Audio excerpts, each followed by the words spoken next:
Vamos começar aqui então mais um resumo semanal de notícias.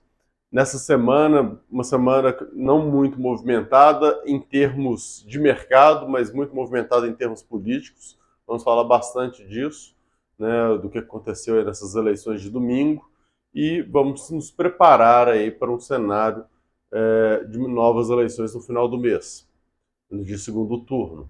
Mas começando pelas notícias internacionais, vamos falar lá dos Estados Unidos, do payroll, que mostrou a criação de empregos acima da expectativa e a taxa de desemprego abaixo do esperado aí, né, chegando a uma taxa de desemprego de 3,5%.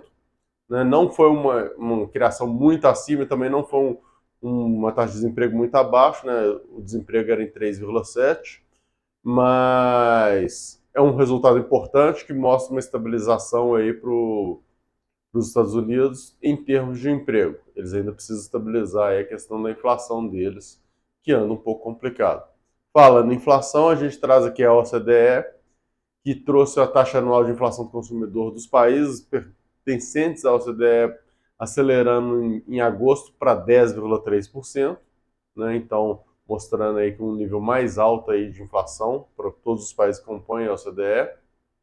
A gente tem também outro ponto positivo, que já é no Japão, né? E a todos que nos acompanham no Japão, a gente tem bastante gente de lá que acompanha a gente.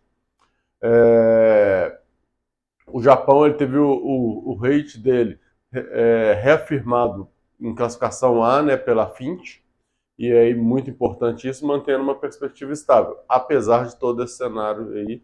Então a Fitch manteve o rating dele, é algo positivo para quem investe no Japão, para quem vive no Japão ou quer ter algum tipo de negócio no Japão, né? Então esse cenário é importantíssimo para isso. Passando agora para o cenário nacional, pesquisa Focus, né? Como sempre a gente traz ela aqui, caiu mais uma semana seguida, e a 14ª já, o IPCA e o IGPM, o IPCA para 5,74, o IGPM para 7,95, e o PIB subindo também pela 14ª semana seguida a 2,70, né, por cento de alta. Já o câmbio estável ainda em 5,20, Selic estável em 13,75. Atores esses que não devem mudar até o final do ano, a não ser que alguma coisa muito diferente aconteça. Trazendo então em questões de indicadores, a gente teve essa informação do GPDI, que teve uma queda de 1,22 em setembro, e temos também um indicador muito importante, que é o IAMP, que é o indicador de antecedente de emprego, e ele subiu 1,5 pontos na passagem de agosto para setembro. Então esse ponto é extremamente importante porque ele é o que mede o volume para onde que o desemprego está indo, né? Então, para onde está indo a criação de empregos, e é um aumento interessante que mostra uma possibilidade de a gente ter um indicador em questão de desemprego melhor assim que sair uma nova informação. E finalmente vamos falar um pouquinho das eleições, né? A gente teve as eleições no domingo. O grande ponto aí que movimentou bastante o mercado foi que ocorreu uma nova configuração do Senado e da Câmara, e essa nova configuração ficou com candidatos mais à direita, um volume mais à direita para a Câmara e para o Senado, também mais à direita aí para os governadores, e todo esse cenário coloca uma barreira para que alguma coisa fora do normal seja feito por qualquer presidente que seja de ideal oposto. No caso, o Lula, que é o que está na frente das pesquisas. E existia, o mercado colocava-se um risco nisso, né, um risco dele, por exemplo, estourar o teto de gasto, fala que ele já teve algumas vezes, né, e contra o teto de gasto, que não deveria existir.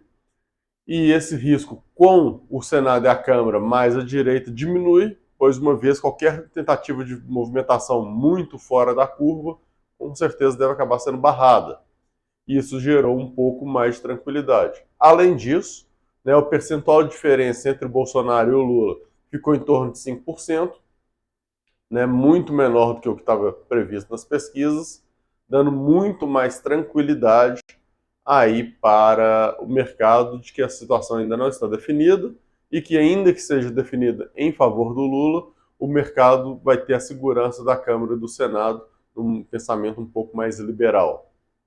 Então, com isso, né, a gente teve essa primeira semana de outubro, O Ibovespa subindo aí 5,76%, apesar da queda de hoje, que fechou em 1,01 de queda a 116.375 pontos, né? Mantendo aí no ano uma alta de 1,10. As small caps no mês de outubro estão com 6,04 de alta, né? No dia de hoje também queda de 1,26. Hoje foi um dia de muita realização de lucros, né? Fechando hoje em 2,306 e no ano aí com uma queda ainda de 0,25, né? Apesar dessa alta de 6% no mês de outubro. O IFIX fechou hoje em 3,03, desculpa, uma alta de 0,24. Em outubro, uma alta de 0,40. Né? 2022, uma alta de 0,71. Já as BDRX fecharam hoje em 10.454 pontos, uma queda de 3,08. Outubro, uma queda ainda de 1,81. E em 2022, uma queda de 3,20. Mostrando que o tanto que as eleições especificamente pesaram, né? Uma vez que as BDRs, ou seja, lá fora, teve um cenário negativo no mês de outubro, né, nessa semana, diferente aí do Ibovespa aqui dentro.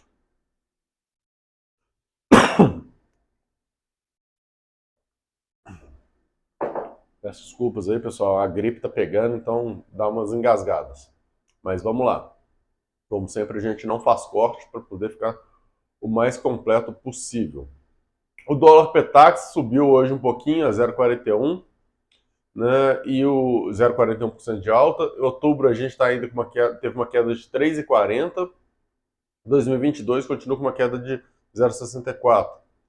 E o Europetax, uma alta leve também de 0,19. Outubro, uma queda de 3,40 também. E em 2022, uma queda de 1,92.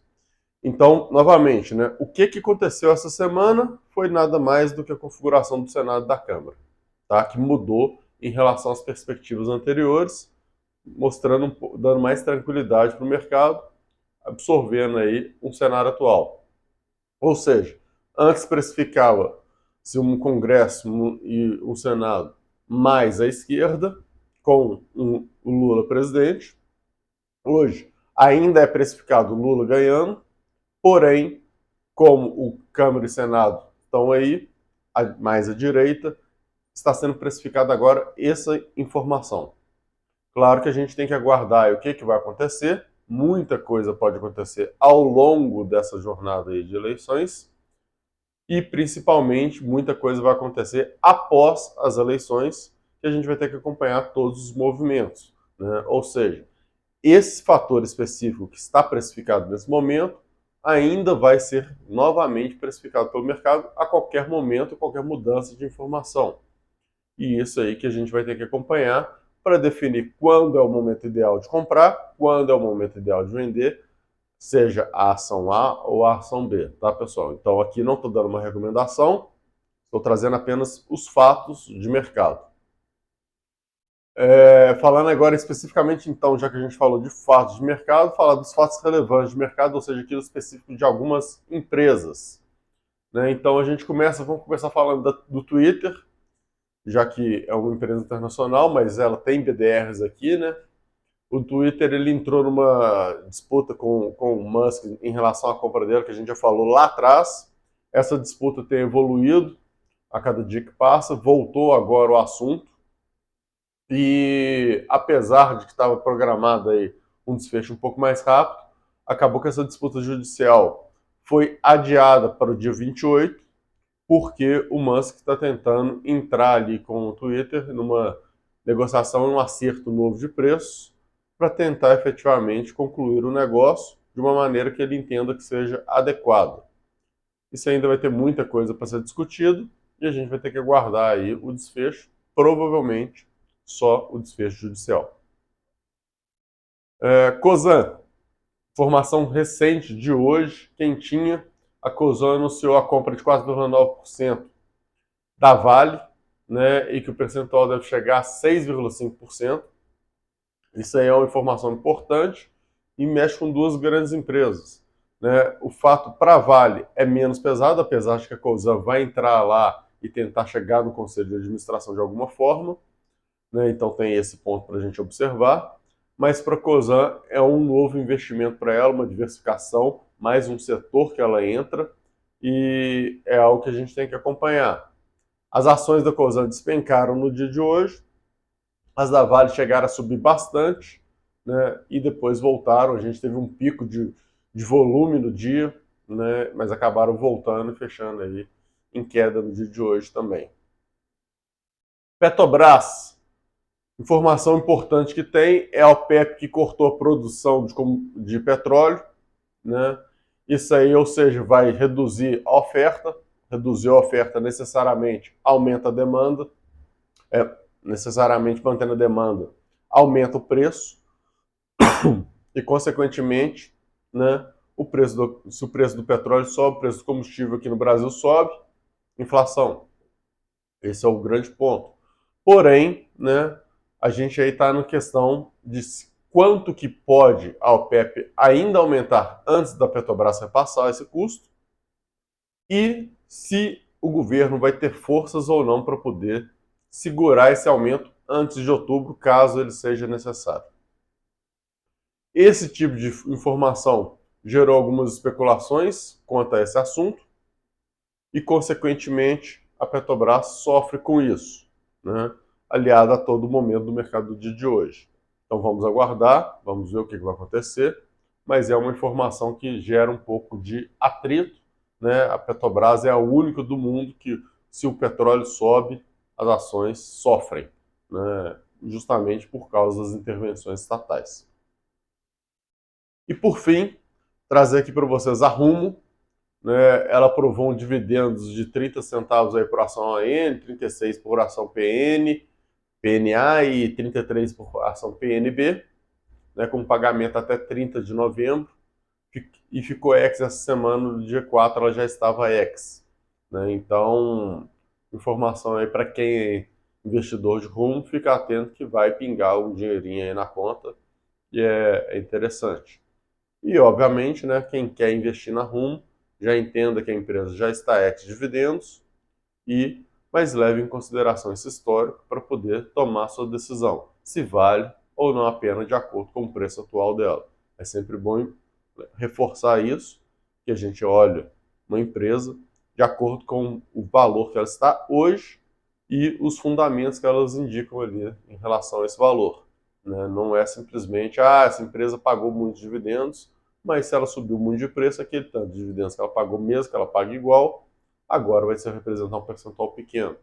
E o contrário também é a mesma coisa. Ela pode ter pago um percentual de dividendos que aparentemente era pequeno, mas no momento que o preço da ação cai, aquele percentual se torna atrativo e a empresa se torna interessante de ser colocada na carteira.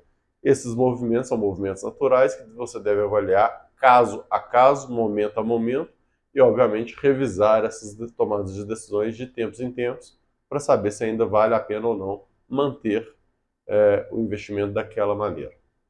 É isso. Um ótimo final de semana para todo mundo e bons negócios, que a gente volta depois. Tchau, tchau.